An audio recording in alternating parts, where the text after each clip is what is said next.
वंदे मातरम छात्रों, स्वागत है आपका अपने YouTube channel NCERT smart network पर। और जहां हम बात कर रहे थे अपने जो टैगोर शिक्षण संस्थान में नीट एंड फाउंडेशन का जो पेपर लिया था हमने, उस नीट और फाउंडेशन के पेपर का सॉल्यूशन देख रहे थे। कुछ क्वेश्चन कर लिए थे, शेष क्वेश्चन का सॉल्यूशन आज देखते हैं। तो देखो अपने यहाँ पर ये क्वेश्चन दिए हुए हैं, लास्ट वाले क्वेश्चन से सॉल्यूशन प्रारंभ करते हैं हम। तो सबसे पहले देखो अपना ये जो क्वेश्चन दिया हुआ है, इस क्वेश्चन को देखते हैं हम। देखो पहले पेपर को एडजस्ट करता हूं। ये अपने पास क्वेश्चन जो है, ये देखो आपके सामने स्क्रीन पर दो क्वेश्चन है। लास्ट से पीछे वाले क्वेश्चन से स्टार्ट कर रहे हैं हम। दो क्वेश्चन दिए हुए, इनको देखो। ये पहला क्वेश्चन क्या कह रहा है? कह रहा है दो तत्वों में रेखीय स्पेक्ट्रा समरूप नहीं होता है। अगर दो तत्वों के हम रेखीय स्पेक्ट्रम बनाएं तो समरूप मतलब बिल्कुल समान नहीं बनेंगे, समरूप नहीं होते हैं। और इसका कारण पूछ रहा है क्यों। कह रहा है तत्व समान संख्या में न्यूट्रॉन नहीं रखते हैं। न्यूट्रॉन से तो इसमें दिक्कत ही नहीं है, स्पेक्ट्रा तो इलेक्ट्रॉन का बनाते हैं हम, ठीक है। फिर ये कह रहा है ये भिन्न द्रव्यमान संख्या रखते हैं, कोई दिक्कत नहीं है। परमाणु में अगर न्यूट्रॉनों की संख्या और प्रोटॉनों की संख्या अलग होगी तो उसका क्या होगा, परमाणु द्रव्यमान अलग होगा या द्रव्यमान संख्या भिन्न होगी। इसके बाह्यतम कोश इलेक्ट्रॉन भिन्न भिन्न ऊर्जा स्तर में होते हैं। बिल्कुल ये कारण है बच्चों, क्योंकि कोई भी परमाणु का परमाणु क्रमांक कौन सा है इससे मतलब नहीं है, मेन फर्क किससे आता है। देखते हैं कि इलेक्ट्रॉन कौन सी कक्षा से जा रहा है। ये जैसे अपने पास नाभिक है, ये पहली कक्षा है, ये दूसरी कक्षा है, ये तीसरी कक्षा। तो ये यहाँ पर जो n बराबर 1, n बराबर 2, n बराबर 3, इनमें से इलेक्ट्रॉन कौन सी कक्षा में, वो डिपेंड करता है इलेक्ट्रॉन के जाने से। तो बाह्यतम कक्षा में उपस्थित इलेक्ट्रॉन भिन्न भिन्न ऊर्जा स्तर में होते हैं, इसलिए उनके रेखीय स्पेक्ट्रा क्या होते हैं, समरूप नहीं होते हैं। क्लियर। देखो ये क्वेश्चन देखते हैं आगे। ये क्वेश्चन अपने कह रहा है, इसमें उत्तर हो गया आपके। नेक्स्ट क्वेश्चन आपको कह रहा है निम्न में से कौन से संक्रमण में तरंग दैर्ध्य न्यूनतम होगा। किस संक्रमण में तरंग दैर्ध्य न्यूनतम होगा। तो तरंग दैर्ध्य आप ये वी बार न्यू बार जो है इसको निकाल लो, इसके बराबर होता है 1/λ। और इसके बराबर क्या होता है, आर जेड या आर एच जेड स्क्वायर लिख देते हैं, या केवल आर जेड स्क्वायर लिख दो रीडबर्ग स्थिरांक को। तो ये आर एच जेड स्क्वायर होता है और 1/n1 का स्क्वायर माइनस 1/n2 का स्क्वायर। अब देखो अपने को इस पूरे फॉर्मूले की आवश्यकता नहीं, आप डायरेक्ट निकाल सकते हो। ये देखो अपने को लेमडा पूछ रहा है, तो लेमडा निकालना, तो देखो इसको मैं ऐसे लिख दूं, लेमडा बराबर ये पूरा 1 के बट्टे में आ जाएगा। इसको हटा देते हैं हम।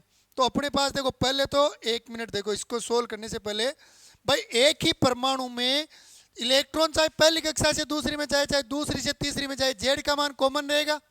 और जेड के अलावा अपने जेड के अलावा आर एच का मान, ये स्थिरांक ये भी कॉमन रहेगा। तो ये तो सब में समान रहेगा, तो इनको मैं हटा देता हूँ, इनकी अपने को कोई आवश्यकता नहीं है इसलिए हटा दिया। तो मैं डायरेक्ट अपना सूत्र ये लिख सकता हूँ 1/λ बराबर, ये लिख देता हूँ मैं डायरेक्ट 1/λ बराबर 1/n1 का स्क्वायर माइनस 1/n2 का स्क्वायर। तो देखो इसको सोल्व करूँ तो मैं ये लिख दूँ एक बार, n1 और n2 का लस से n1 का स्क्वायर गुणा n2 का स्क्वायर आ जाएगा। और यहाँ आपके n2 स्क्वायर माइनस n1 का स्क्वायर आ जाएगा। ये है, ये 1/λ है, इसको मैं लेमडा के रूप में लिखता हूँ। तो देखो मैं ये लिख दूँ 1 के लेमडा के रूप में लिखते हैं, तो ये सारा चेंज हो जाएगा। तो ये n1 का स्क्वायर गुणा n2 का स्क्वायर, और बट्टे में क्या आ जाएगा आपके n2 का स्क्वायर माइनस n1 का स्क्वायर।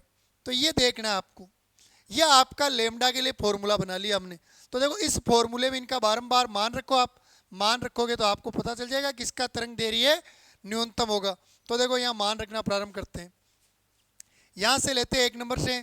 तो लेमडा बराबर देखो n1 एक को ले लेते हैं, 6 का स्क्वायर हो जाएगा आपके 36 गुणा में 4 का स्क्वायर 16, और बट्टे में क्या आ जाएगा n2 का स्क्वायर।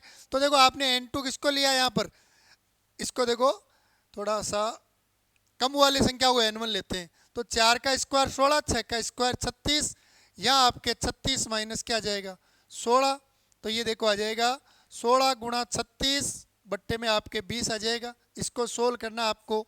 तो देखो 4 से ये 4 बार, 4 से ये 5 बार सोल्व कर लेते हैं। 6 चौक 24, 2 12 और 2 14, इसमें भाग लगाना है 5 का। तो देखो भाग कितनी बार जाएगा, ये देख लेते हैं भाग लगाकर। तो लगभग अपने क्या आएगा, ये 2 बार 44 में अपने 8 बार पॉइंट आ जाएगा आपके, शेष कितना रहेगा 440 में आपके 8 बार 28.8 आ रहा है। इसमें लेमडा का मान कितना आ रहा है 28.8। सेम यही प्रोसेस देखो n4 से n2 में कर लेते हैं। तो देखो ये पहले के लिए आ गया, नेक्स्ट के लिए देख लेते हैं। देखो दूसरे पेज पर n1 का मान आपके 2 है, n2 का मान 4 है। तो देखो ये ले लेता हूँ, n1 का मान 2 और n2 का मान क्या हो 4।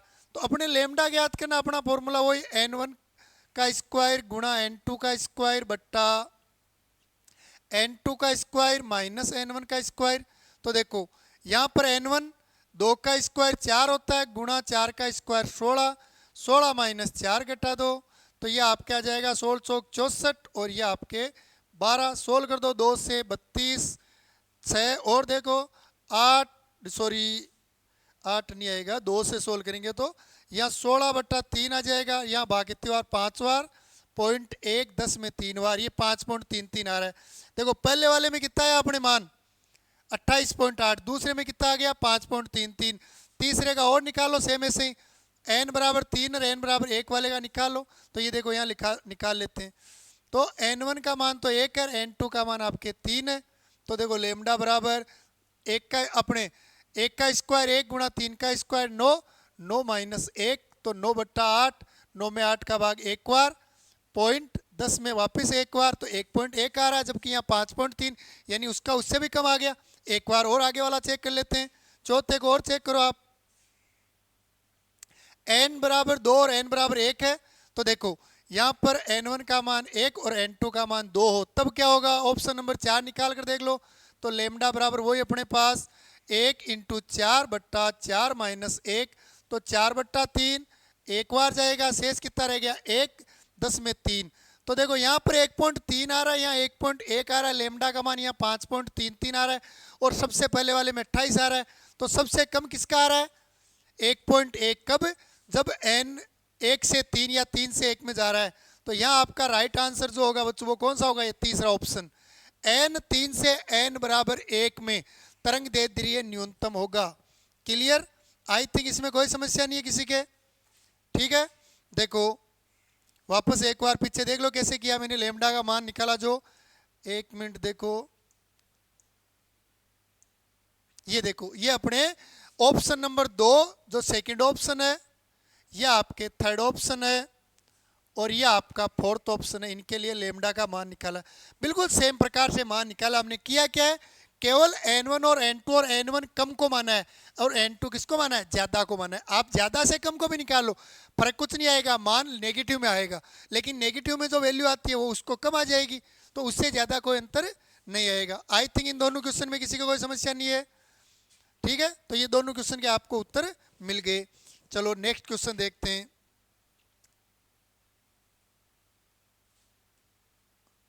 नेक्स्ट क्वेश्चन देखते हैं अपने इसी में। तो ये आपके आ गया, अब ये ले लेते हैं पेज।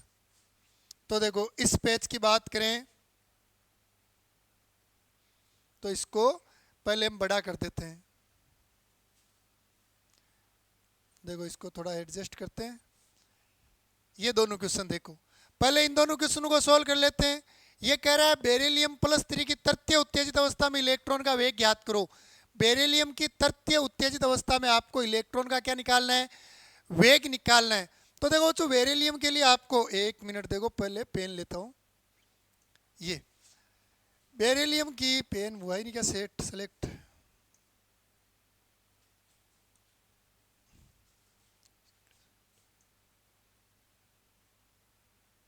यह आपके पास है बेरिलियम की तृतीय उत्तेजित अवस्था में इलेक्ट्रॉन का वेग क्या होगा, ये पूछ रहा है।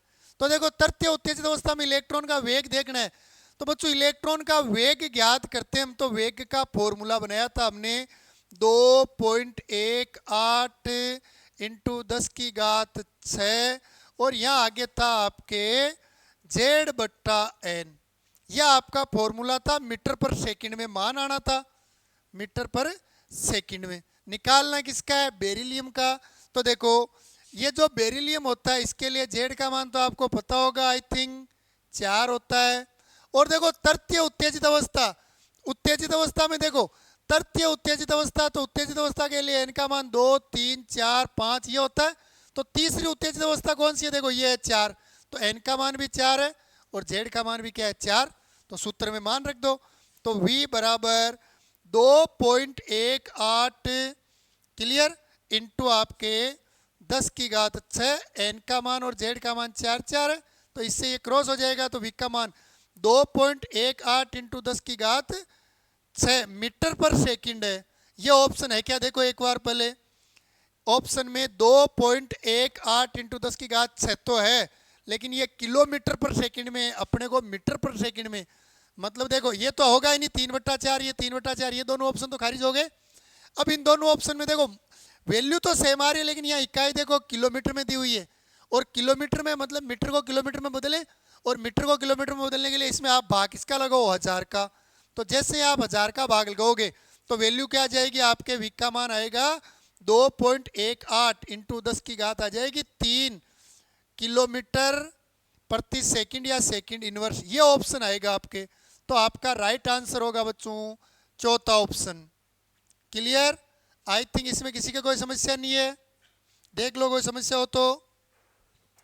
नेक्स्ट देखें, अगला क्वेश्चन देखो इसी पेज पर है अपने पास, पहले इनको साफ कर देता हूं मैं। प्रश्न संख्या 177 देख रहे हैं हम, पहले 175 देखी थी नीट वाले पेपर में, अब 177 नंबर देख रहे हैं। देखो ये कह रहा है किसी ऋणात्मक अक्ष -3 की द्रव्यमान संख्या, एक ऋणात्मक दिया हुआ अक्ष -3, इसके लिए द्रव्यमान संख्या यानी एक का मान दिया हुआ है 14 सुनना। आगे क्या करा? यदि ऋणात्मक में 10 इलेक्ट्रॉन है, इस ऋणात्मक में इलेक्ट्रॉन कितने? 10 है। अब इस ऋणात्मक में इलेक्ट्रॉन 10 है, तो आप भाई ऋणात्मक में इलेक्ट्रॉन 10 कब? अक्ष -3 का मान 10 है। इसका मतलब देखो आपको याद हो तो मैंने एक लिखा था उदासीन परमाणु के लिए, सॉरी उदासीन के लिए नहीं, ऋणावेशित के लिए। देखिए हम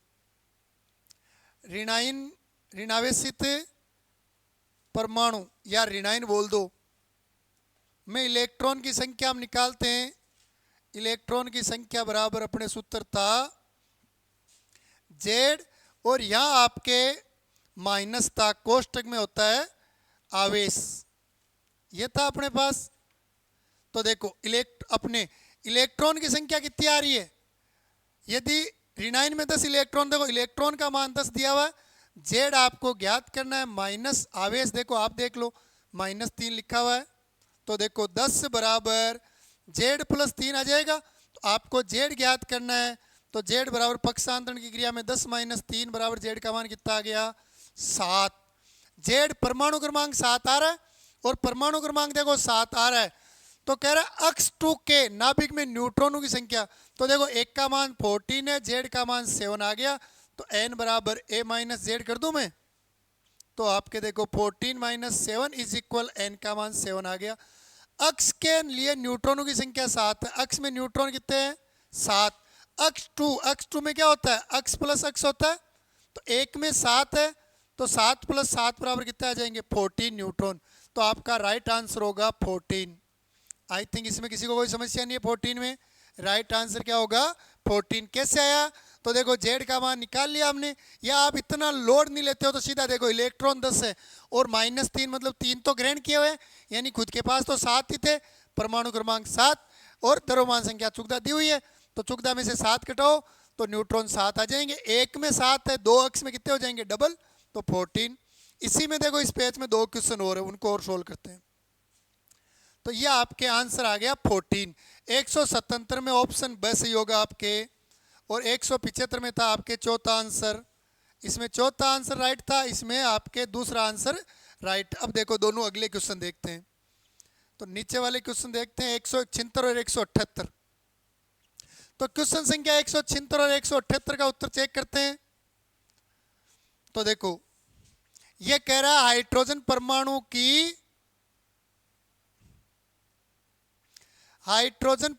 की बोर कक्षा n बराबर 1, त्रिज्या लगभग इतनी दी हुई है।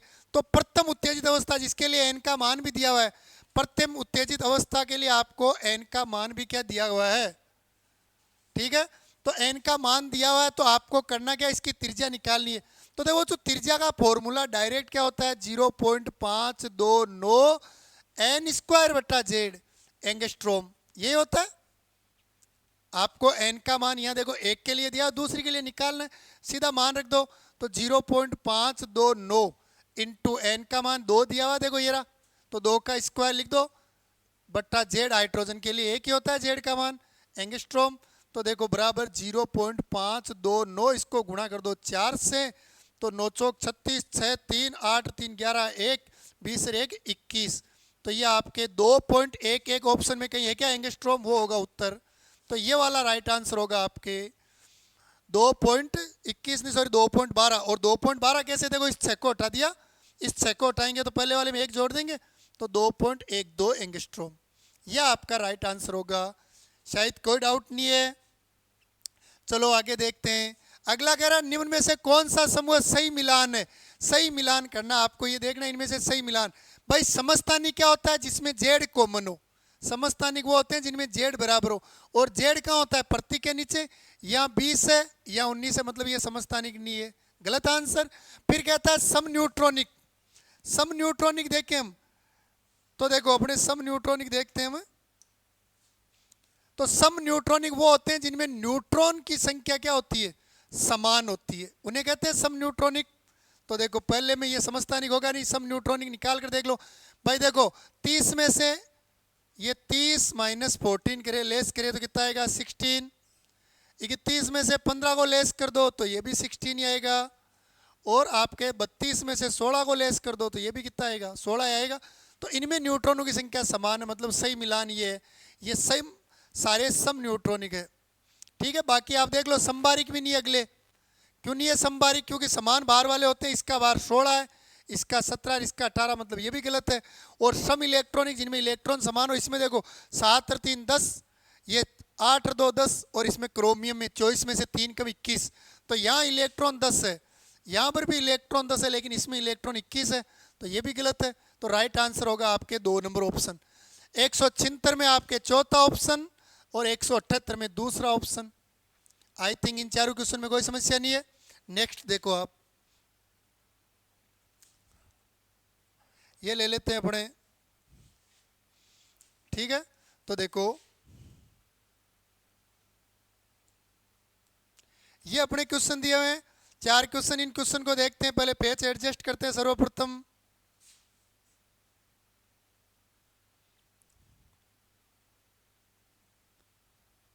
ये अपने पास देखो 2 क्वेश्चन सामने दिखाई दे रहे हैं, इन दोनों क्वेश्चनों को सोल्व करते हैं हम। तो सबसे पहला कौन सा तत्व अगोलीय इलेक्ट्रॉन नंबर रखता है। अगोलीय मतलब गोल नहीं हो। बच्चों आपको कक्षकों की आकृति में मैंने बताया था, एस कक्षक की आकृति गोलीय होती है, पी कक्षक जो होता है उसकी आकृति डम्बलाकार, और डी कक्षक जो होता है उसकी आकृति कैसी होती है द्विडम्बलाकार, और एफ कक्षक की आकृति कैसी होती है जटिल। तो आपको ये देखना है कि एस कक्षक गोलीय होता है, जिसमें एस कक्षक है वो तो गोलीय होगा, और एस नहीं है वो क्या होगा अगोलीय। तो अगोलीय इलेक्ट्रॉन नंबर कौन रखता है ये देखना है आपको। तो कुल मिलाकर इनका इलेक्ट्रॉनिक विन्यास लिखो आप। तो देखो हीलियम 1s2 गोलीय है, ये बोरोन 1s2 2s2 2p1 संयोजी कोष में 2p1 आ गया, मतलब ये अगोलीय नहीं है। इसके अलावा और चेक करो, बेरिलियम 1s2 2s2 ये भी गोलीय है, ये भी गोलीय है। लिथियम 1s2 2s1 इन सब में, इन सब की आकृति गोलीय है, यानी इलेक्ट्रॉन नंबर गोलीय है, जबकि इसमें गोलीय के अलावा क्या आ गया डम्बलाकार। तो राइट आंसर आपका बोरोन होगा। बोरोन क्यों होगा, क्योंकि देखो संयोजकोष में पी कक्षक है, पी कक्षक की आकृति द्विडम्बलाकार होती है, सॉरी डम्बलाकार होती है, और डम्बलाकार होने के कारण इलेक्ट्रॉन नंबर मतलब इलेक्ट्रॉन के द्वारा घेरा गया क्षेत्र जहाँ इलेक्ट्रॉन प्रेजेंस है, तो वो क्षेत्र गोल कहाँ हुआ, गोल नहीं है। तो ये राइट आंसर बोरोन होगा। क्लियर। अगला देखो चेक करते हैं। ये कह रहा है कि धातु की द्विधनावेशित अवस्था, द्विधनावेशित मतलब धातु ने 2 इलेक्ट्रॉन त्याग दिए, +2 अवस्था में इलेक्ट्रॉनीय संरचना 2 8 14, इलेक्ट्रॉनीय संरचना यानी 2 8 और 14 है। तो इसका परमाणु भार, और परमाणु भार आपको दिया हुआ है 56 है। तो नाभिक में इलेक्ट्रॉनों की संख्या बताओ। तो देखो सबसे पहले ये आपको एक द्विधातु धनावेशित अवस्था में इलेक्ट्रॉन दिए हुए, मतलब नाभिक के बाहर पहली कक्षा में 2 इलेक्ट्रॉन, दूसरी कक्षा में दिए हुए हैं 8 इलेक्ट्रॉन, तो कितने हो गए टोटल 10 हो गए। और तीसरी कक्षा में दिए हुए कितने आपको 14 इलेक्ट्रॉन, ये ज्यादा भर्ती है भाई बातों बातों में। 3 3 6 एक ये 7 और एक ये ले लेते 8, ठीक है। और इस तीसरी कक्षा में कितने हुए 14, तो 1 2 3 4 5 6 7 8 9 10 11 12 13 और ये 14 इलेक्ट्रॉन। तो कुल इलेक्ट्रॉन कितने हुए देखो 2 हो गए, 8 हो गए और 14, तो इनको ऐड कर दो तो ये हो गया आपके पास 24। 24 इलेक्ट्रॉन तो है और द्विव धनावेशी, तो मतलब इसने 2 त्याग दिए, यानी उदासीन अवस्था में इसके पास टोटल इलेक्ट्रॉन कितने थे 26 थे। यानी परमाणु क्रमांक कितना दिया हुआ है आपको Z बराबर 26 दिया हुआ है। एक का मान देखो बच्चों आपको 56 दिया हुआ है। आपको N न्यूट्रॉनों की संख्या पूछ रहा है, तो A माइनस Z या P कर दे, P कर दो या Z कर दो। तो देखो ये अपने पास तो N बराबर एक का मान कितना दिया हुआ है 56, P का मान आपने निकाल लिया 26, आपके आ जाएगा 30, तो न्यूट्रॉन होंगे कितने 30। आई थिंक इसमें भी कोई समस्या नहीं है कोई समस्या? चलो वेरी गुड, नेक्स्ट देख लेते हैं। तो 167 में ऑप्शन 2 होगा, 169 में 1 होगा। क्लियर? नेक्स्ट देखते हैं दोनों। देखो ये दोनों क्वेश्चन और देखते हैं, एक तो 168 एक 170। इनको पहले इरेजर से साफ कर लेते हैं अपने बोर्ड को। अब देखो ये क्या कह रहा है, यह आपको कह रहा है बच्चों यदि हीलियम He प्लस के प्रथम कक्षा की ऊर्जा दी हुई है आपको, प्रथम कक्षा की ऊर्जा E का मान दिया हुआ आपको, E1 का मान, E1 का मान आपको कितना दिया हुआ है 54.4 इलेक्ट्रोवोल्ट दिया हुआ है। तो द्वितीय कक्षा की ऊर्जा क्या होगी, तो बच्चों देखो ई ज्ञात करने का अपना फॉर्मूला होता है 13.6 इंटू अपने Z² बट्टा N², ये होता है ईवी में, ये होता है ऊर्जा का सूत्र। तो देखो आपको दूसरी कक्षा का निकालना है, हीलियम है, हीलियम के लिए बच्चों Z बराबर तो 2 होता ही है और दूसरी कक्षा N बराबर भी 2, मतलब इसका तो कोई मतलब ही नहीं है, यानी डायरेक्ट उत्तर आ गया अपने तो E बराबर डायरेक्ट कितना आ गया -13.6 ईवी। क्यों आ गया, क्योंकि देखो Z की जगह 2 रखेंगे, N की जगह 2, 2 से 2 क्रॉस हो जाएंगे, तो राइट आंसर होगा 13.6 ईवी। आई थिंक कोई समस्या नहीं है किसी भी बच्चे के। क्लियर? फिर देखो आगे क्या कह रहा है, ये आगे कह रहा है इलेक्ट्रॉन के चक्रण के लिए क्वांटम संख्याएं +1/2 प्रदर्शित करता। कह रहा है इलेक्ट्रॉन के चक्रण, इलेक्ट्रॉन के चक्रण के लिए क्वांटम संख्याएं +1/2 प्रदर्शित करती है। यानी 1/2 मान कब आता है, इलेक्ट्रॉन का घूर्णन क्रमशः दक्षिणावर्त और वामावर्त हो, इलेक्ट्रॉन का घूर्ण वामावर्त और दक्षिणावर्त हो, चुंबकीय आघूर्ण क्रमशः ऊपर और नीचे होता है, 2 क्वांटम यांत्रिकी चक्रण बनाते हैं जिसका कोई ऐतिहासिक अनुरूप नहीं होता है। तो बच्चों देखो +1/2 तब आता है जब पहला इलेक्ट्रॉन दक्षिणावर्ती होता है, चुंबकीय आघूर्ण ऊपर से नीचे होता है, ये तो नहीं कह सकते। इसमें देखो अगर इलेक्ट्रॉन वामावर्त से दक्षिणावर्त होता तो आपके माइनस होता, प्लस तो तब होता है जब इलेक्ट्रॉन क्रमशः दक्षिणावर्त और वामावर्त, तो +1/2 तभी आएगा जब केवल दक्षिणावर्त हो, वामावर्त के लिए तो माइनस आ जाता है। क्लियर? तो ये आपके 168 में सेकंड और 170 में फर्स्ट। कोई दिक्कत? चलो ये पेज भी कंप्लीट, नेक्स्ट पेज देखते हैं हम।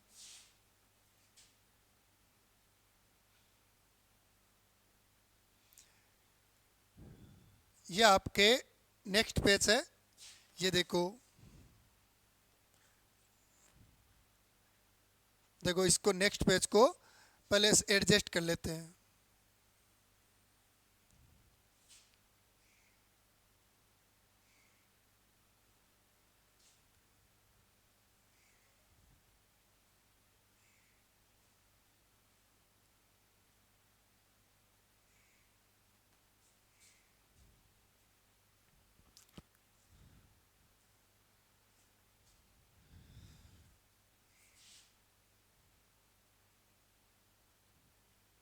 कॉपी हो गया क्या?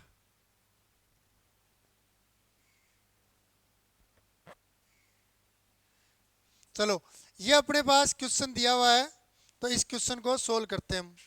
सबसे पहले ये कह रहा है यदि हाइड्रोजन परमाणु के चौथे बोर कक्षा की द्विब्रोगली तरंग दैर्घ्य 4 एंगस्ट्रॉम है तो कोष की परिधि होगी। आपको निकालनी क्या है? परिधि। परिधि ज्ञात करने का सूत्र क्या होता है भाई? परिधि निकालनी है और परिधि का सूत्र होता है 2 पाई आर। ठीक है। और चौथे बोर कक्षा की द्विब्रोगली तरंग दैर्घ्य दी हुई है आपको। तरंग दैर्घ्य का मान दिया हुआ है, लेमडा का मान आपको क्या है दिया हुआ है। ठीक है। आपको परिधि के लिए 2 पाई आर यानी आर का मान चाहिए और आर का मान निकाल लो आप त्रिज्या। आर बराबर, तो अपने आर बराबर आपके सूत्र क्या होता है 0.529 एन स्क्वायर बट्टा जेड, ये होता है। तो देखो चौथे बोर कक्षा की द्विब्रोगली तरंग दैर्घ्य दी हुई है तो चौथे के लिए तो 4 का स्क्वायर 16 हो जाएगा। हाइड्रोजन के लिए जेड का मान तो एक ही होता है, इसको सोल्व कर लो आप, एंगस्ट्रॉम में आएगा मान। तो देखो 16 144 4 हासिल के 14 रह जाएंगे, 32 36 46 6 4 और 16 पंजो 80 84, ये आ जाएगा अपने पास। पॉइंट लगा देते हैं तो ये आएगा आर का मान एंगस्ट्रॉम में। ये एंगस्ट्रॉम में आ गया। अब देखो इसको आगे सोल्व करते हैं। इस सूत्र में मान रख देते हैं आर का मान जो आया है भाई। इस आर के मान जो आपके यहाँ आर का मान प्राप्त हुआ है अपने को, इस मान को आप कहाँ रख दो? यहाँ रख दो। तो देखो 2 3.14 और उसके अलावा रख दो आप 8.464 एंगस्ट्रॉम। ये आपके पास मान दिया हुआ, इन मानों को रख दो पहले। तो आप सोल्व कर लेते हैं। देखो एक बार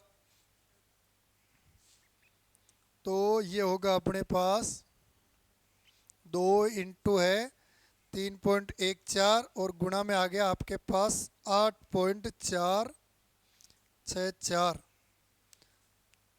ठीक है। तो इसमें मान आ रहा है आपके लगभग दिया, इसको सोल्व करें तब तो ये आ रहा है 53.15392, ये एंगस्ट्रॉम है। ये तो अपने आसपास ही नहीं दिया हुआ है।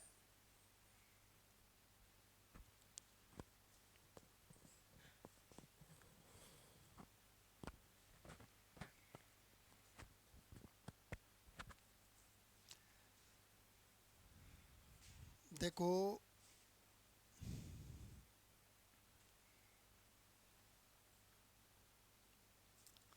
4 एंगस्ट्रॉम तो आपको देवरोगली तरंग दैर्घ्य दी हुई है। ज़्यादा से ज़्यादा इसमें वेग ज्ञात 2 पाई आर, अपने को तो वैसे सूत्र में तो 2 पाई आर चाहिए ना। आर आपको त्रिज्या निकालनी है, त्रिज्या निकालने का फॉर्मूला तो यही है 2 इंटू एन स्क्वायर बट्टा जेड एंगस्ट्रॉम में। ठीक है।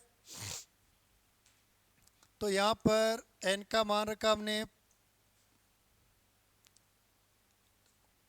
अच्छा, कोस की वृद्धि पूछ रहा है तो आप इसको एक बार हम नॉर्मली ये रखते हैं, तो इसको आप एक बार 2 पाई आर 22 3.14 को गुणा करते हैं नॉर्मली 0.529 से, इससे गुणा करते हैं एक बार। देखो 1 मिनट देखते हैं सोल्व करके। इसकी जगह ले लेते हैं हम 0.529। ये देखो तो इसमें 4 NM आएगा, 4 NM, क्योंकि देखो इसको थोड़ा सा हमने क्वेश्चन में दिमाग नहीं लगाया। ये कह रहा है हाइड्रोजन परमाणु के चौथे बोर कक्षा की तरंग दैर्घ्य दी हुई है अपने को, लेकिन वो ये नहीं कह रहा चौथे की त्रिज्या ज्ञात करो, वो कह रहा है कोस की परिधि ज्ञात करो। आपको कोस की क्या करनी है? परिधि ज्ञात करनी है। तो हम पहले कोस की परिधि ज्ञात कर लेते हैं। तो पहले कोस के लिए आप देखो त्रिज्या निकालोगे तो 1 का स्क्वायर है, जेड का मान 1, तो ये आ जाएगा 529। इनको सोल्व करोगे तो यहाँ मान जो आएगा वो लगभग आपके 3.98 के आसपास आ रहा है। एग्जैक्ट ही बता देता हूँ, 3 पॉइंट ही नहीं आ रहा है, सॉरी 3 से थोड़ा कम आ रहा है।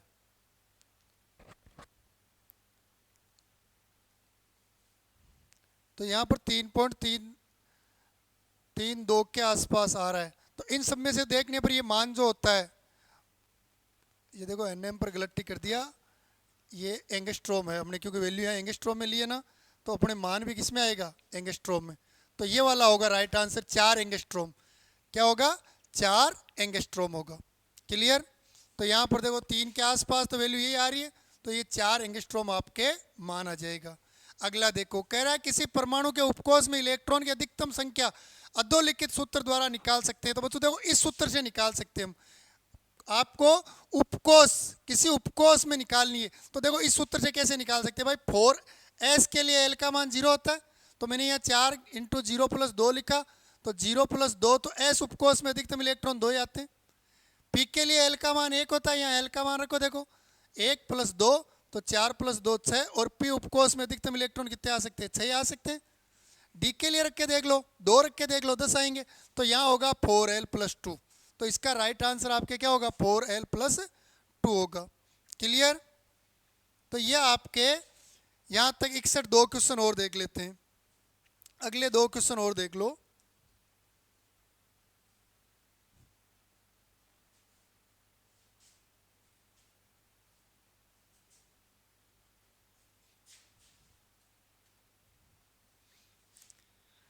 तुम्हारे को किसी भी कक्षा में तरंगों की संख्या ज्ञात करने के लिए सूत्र लिखा जाता है ना रे? तरंगों की संख्या निकालने के लिए एक नॉर्मल सूत्र लिखा जाता है ना? किसी भी कक्षा में तरंगों की संख्या ज्ञात करने के लिए एक फॉर्मूला लिखवाया जाता है ना तुम्हारे को नॉर्मली।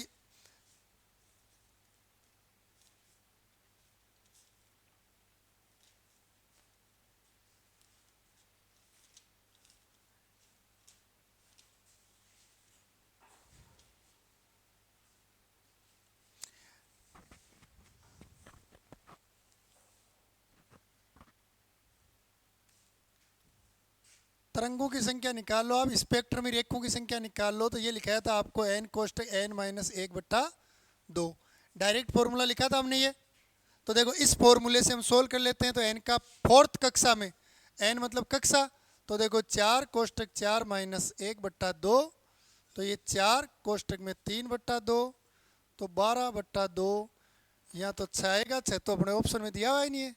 4th कक्षा में तरंगों की संख्या क्या होगी, ये तो अपने कोष्टक ऑप्शन में ही नहीं दिया हुआ है। मतलब यहाँ पर आप इस 5 को एक बार 6 कर लो, 5 को क्या 6 इसका बोनस मिल जाएगा। तो राइट आंसर आपके क्या आएगा, 6 आएगा तरंगों की संख्या। 4th कक्षा में तरंगों की संख्या निकालनी है, तो इस फॉर्मूले में देखो n का मान दिया हुआ है, तो n कोष्टक n - 1/2, तो यहाँ n का मान जो होगा वो 6 आएगा, लेकिन ऑप्शन में दिया हुआ नहीं है, तो इसको बोनस में लेंगे, लेकिन उत्तर ही आएगा 6। क्लियर। एक परमाणु में क्वांटम संख्याओं का समुच्चय निम्न में से कौन सा संभव नहीं है? तो देखो n का मान 3 है, l का मान 2 है, मतलब पॉसिबल है, m का मान -2 पॉसिबल है, और s का मान -1/2, यानी ये तो पॉसिबल है। फिर कह रहा है n का मान 4, l का मान 0 हो सकता है, और l का मान 0 तो m का मान 0 ही होगा। s का मान -1/2, ये भी संभव है। n का मान 5 है, तो l का मान 3 हो सकता है, m का मान 0 भी हो सकता है, और s का मान 1/2 हो सकता है। ये तीनों तो संभव है, लेकिन ये पूछ रहा है संभव कौन सा नहीं है। तो देखो n का मान 3 और l का मान 2 दिया, 2 हो सकता है, लेकिन जब l का मान ही 2 है तो m का मान -3 कैसे होगा, ये संभव नहीं है। तो आपका यहाँ जो राइट आंसर होगा, यहाँ आपका जो राइट आंसर होगा वो कौन सा होगा अपने, वो होगा आपके चौथा, ये होगा। क्यों? क्योंकि ये नहीं हो सकता, तो ये क्वांटम संख्याओं का समुच्चय नहीं हो सकता। क्लियर। तो ये आपके क्वेश्चन हो गए। शेष क्वेश्चन थोड़े रह गए और अपने, इससे पहले वाले तो कर लिए होंगे शायद हमने।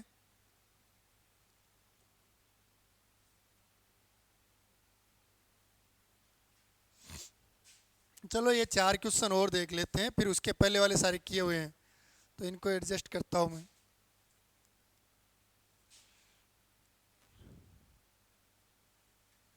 ये कह रहा है एक प्लांक नियतांक का मान दिया हुआ है और प्रकाश का वेग दिया हुआ है। आवर्ती वाले प्रकाश की तरंग दैर्ध्य का मान सबसे करीब होगा, मतलब इतनी आवर्ती वाले तरंग दैर्ध्य का मान।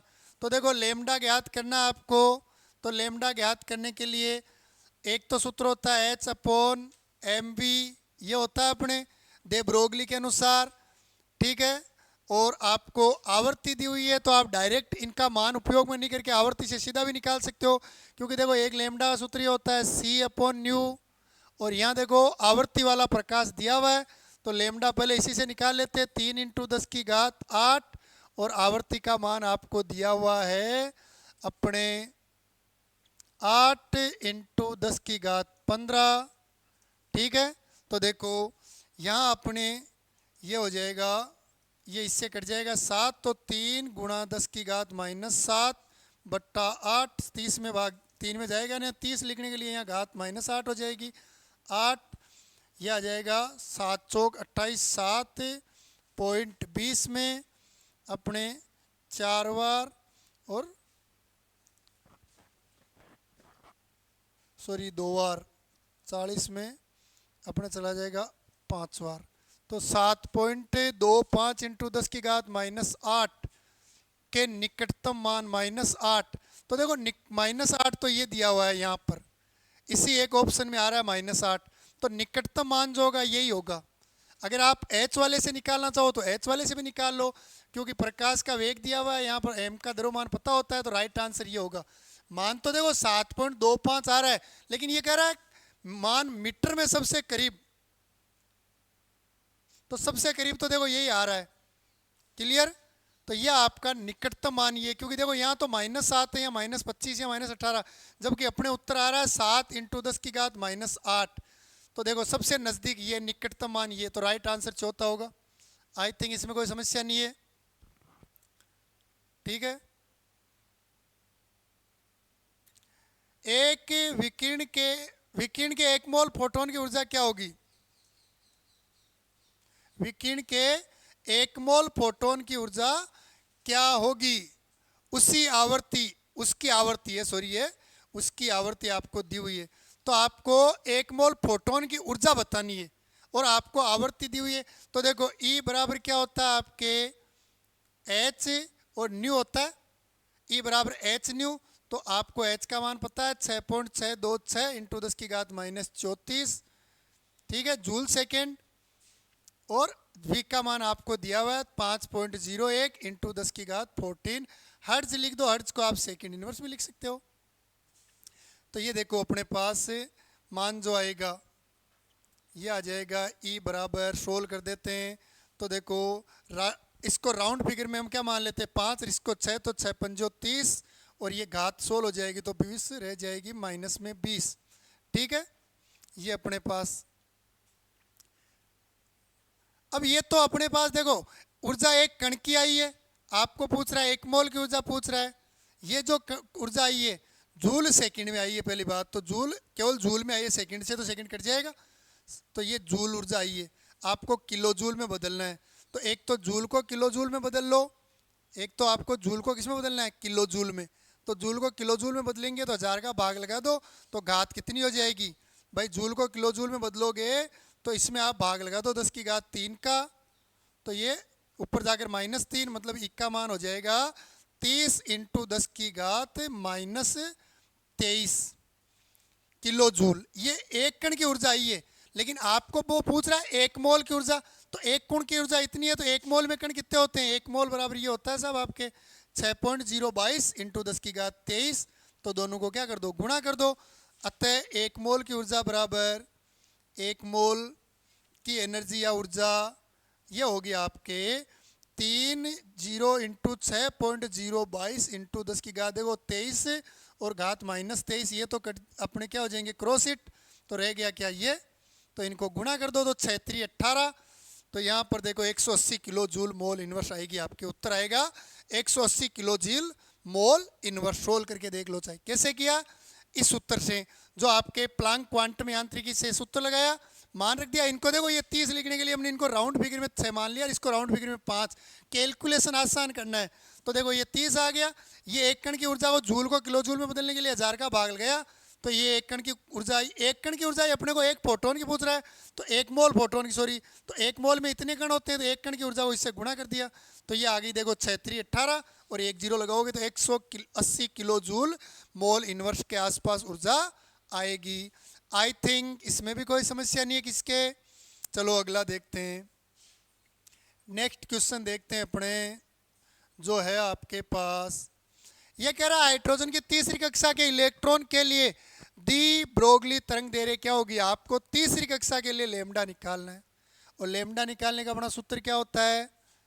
एक तो होता है H/mv, तो इसके लिए आपको v चाहिए, मतलब आप पहले तीसरी कक्षा का वेग निकालो, क्योंकि बाकी मान तो फिक्स है। एच का मान 6.626 10 की घात माइनस 34, और इलेक्ट्रॉन के लिए वेग क्या हो जाएगा 9.1 इंटू 10 की घात माइनस 31 किलो जूल। वेग निकाल लो। तो वेग का सूत्र ये होता है आपके 2.18 इंटू 10 की घात 6, और आपके यहाँ आ जाएगा जेड बट्टा एन। तो तीसरी कक्षा है तो 1/3, तो ये आपके आ जाएगा 2.18 इंटू 10 की घात 6 बट्टे में भाग लगा देते हैं 3 का, तो 0.72 और आपके 6 ये आ जाएगा इंटू 10 की घात 6 के सापेक्ष। तो यहाँ रख दो मान, तो ये 0.726 इंटू 10 की घात 6, 31 है तो 31 को काट दो, यहाँ 3 रह जाएगी। ये 6 ऊपर जाकर 9 जाएंगे, तो 6.626 बट्टे में 9.1 इंटू 0.726। देखो इस दशमलव से तो ये दशमलव हट जाएगा, और इस दशमलव हटाने के लिए यहाँ 0 लगा दो। घात 3 तो पहले, 6 ऊपर जाकर -9, ये हो गई। कुल मिलाकर आपको 6,6,2,6,0 में भाग लगाना है 91 इंटू 727, और घात रहेगी 10 की घात -9। तो सोल्व कर लेते हैं इनको। देखो उस 0 से आप अगर हटा देते हो तो घात 8 रह जाएगी, तो 6,6,2,6 बट्टा 91 इंटू से ये, तो घात ये आपके -8 भी रह जाएगी। और अगर भाग नहीं जाता तो एक घात बढ़ाएंगे। चलो इसको पहले नहीं लिखते हैं, पहले इतना ही रखते हैं, इसको ही सोल्व करते हैं हम। तो देखो इसको सोल्व करते हैं, मतलब इसमें देखो अगर 91 को राउंड फिगर में हम 100 मान लें तो 7,620, ये 72,600 का भाग देना पड़ेगा। तो देखो पूरा ही मान लेते हैं, क्या गुणा कर लेते हैं 7 2 6। तो ये आपको भाग देना है इसमें, सॉरी ये 6,6,2,6,0 में भाग लगाना है आपको 6,6,0,6,6 इंटू 10 की घात -9। अब देखो ऊपर है 66,260 और नीचे 66,066, मतलब भाग तो अपने चला जाएगा, एक बार जाना है। ठीक है, तो एग्जैक्ट लगा ही देते हैं पूरा। चलो 6,6,2,6,0 में भाग लगा दिया, 6,6,0,6,6 का, तो 1.00 इंटू 10 की घात 9 आएगा। 1.00 इंटू 10 की घात 9, अगर 1 0 लगा दूँ तो 10 हो जाएगा, मतलब इसमें आपका राइट आंसर। अच्छा पर ये तो हमने जो मान निकाला है वो तो मीटर में निकाला है ना, सेंटीमीटर में दिया हुआ है। 1 मिनट रुको, उत्तर सेंटीमीटर में निकालना है अपने को, तो सेंटीमीटर में निकालना है। तो मीटर को सेंटीमीटर में बदलने के लिए घात वैसे भी क्या हो जाएगी अपने 11 हो जाएगी, 9 से 2 बढ़ जाएगी 11। अपने उत्तर एक ही आ रहा है। क्या प्रॉब्लम कर ली हमने, कोई गुणा गलत किया क्या? यहाँ चेक करते हैं वापस, ये देखते हैं। देखो 1 मिनट, इसको पूरा ही चेक कर लेते हैं वापस। भाई अपना ये फॉर्मूला लगाना है अपने को, पहले वेग ज्ञात करना है इस सूत्र में इनके सब के, और सेंटीमीटर में ज्ञात करना। देखो यहाँ मेन चीज़ क्या है, आप द्रव्यमान का मान ग्राम में रखोगे। तो देखो पहले तो भी बता देता हूँ मैं आपको, 2.18 में आपको भाग लगाना है किसका, n बराबर तीसरी कक्षा का, तो ये तो वही आएगा 0.726, ये एंगस्ट्रोम में आ रहा है। ठीक है, ये मान अपने, सॉरी एंगस्ट्रोम कहाँ आ रहा है, ये तो वेग है, मीटर पर सेकंड में आ रहा है, मीटर प्रति सेकंड। आपको सेंटीमीटर में निकालना है तो इसको मीटर को सेंटीमीटर में बदलना पड़ेगा।